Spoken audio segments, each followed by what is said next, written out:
pick coming in here if they do lock it in. Yeah, I can just flip the Aurelia straight out of the fight. Or the Diana, whichever one dives in first. So we have got a Gwen jungle, Yone top into Graves, which I think is just going to be scaling. Graves probably going to get the early push, but side lane G2. So just a bit of cross-map plays happening.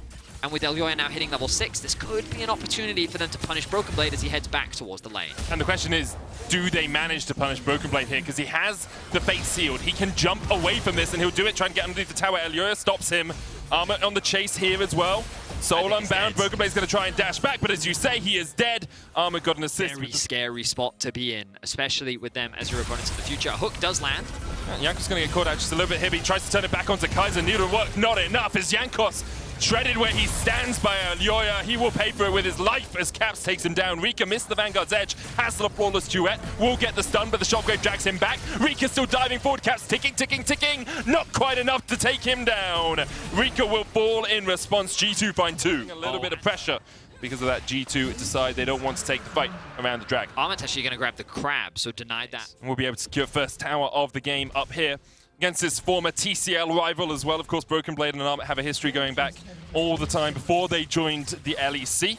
And they were playing in the Turkish Challenger League. And Armit, ever since they both joined the LEC, has had the slight upper hand with Mad Lions winning. Given Mad set up pretty nicely. They're going to get a quick reset off. You can see that these wards are going to be restocked by Kaiser. Mad Lions seem to be willing just to give up the dragon in exchange for a tower of their own. 1,000. 600 extra gold for them, 2,500 gold their lead. Jankos should be able to just smite this down. Didn't even need to use the smite. That's not really as good anymore. And Broken Blade's going to get knocked up here. He's got 6,000 gold in his back pocket, 2,000 gold behind Armit, who's now going to be given over another kill. Elyoya instead secures it. Now, of course, here in a very strong position. Zhonya's as well keeps him just that little bit more secure when it comes to team fights. Jankos dives onto Armit here, 2-level disadvantage. Jankos with the smite.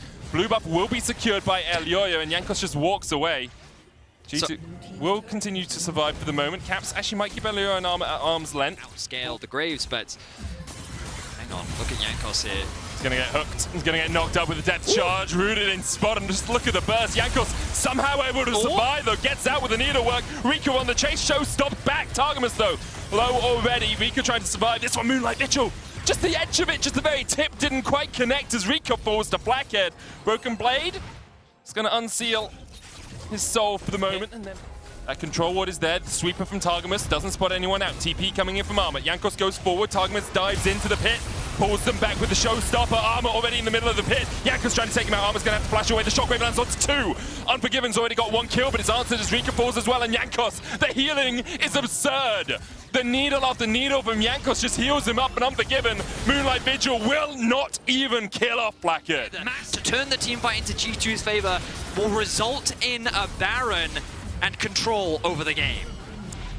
And just like that, G2, Armor here has started up the Drake, but G2 do not want to let this one go quietly. Caps pops the plant and almost pops Armored as well, but the hook comes out. Armor's going to try and trade this one back. However, Targamas once again coming in just at the right time. Armor will secure the Drake, but Kaiser may have paid for it with his life. Pulled back into the waiting arms of Cap, who still has a Shockwave, but does not need it.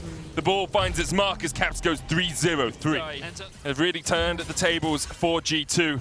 One of the things that Targamas said in his little interview was that he wanted to show a lot more as Unforgiven is dead. Solo killed by Broken Blade. The E, when it's at max level, has that ability on the AD carries. Unforgiven does not flash. Now G2 is looking to break into the base. Do we think Yone actually really needed those compensatory buffs that he got a couple of patches ago? He seems pretty strong to me, even majorly behind in the laning phase. G2 now, 4 players pushing in the mid lane. Mad, only 3 left to defend. Armor 10 seconds away, but G2 are just waiting for the second wave to arrive in this bottom lane.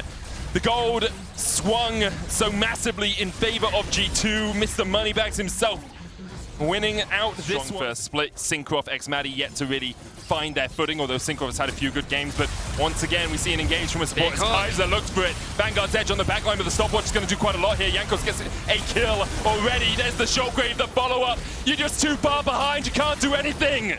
Mad Lions routed. In their own engage, they were found out, and G2 will march it down. Mad Lions in control through the entire early game, but it just felt like after some point, G2 had had enough. They kept Mad Lions punching and punching and punching, but it's G2 that land the knockout blow and go 7-3. G2 get closer and closer.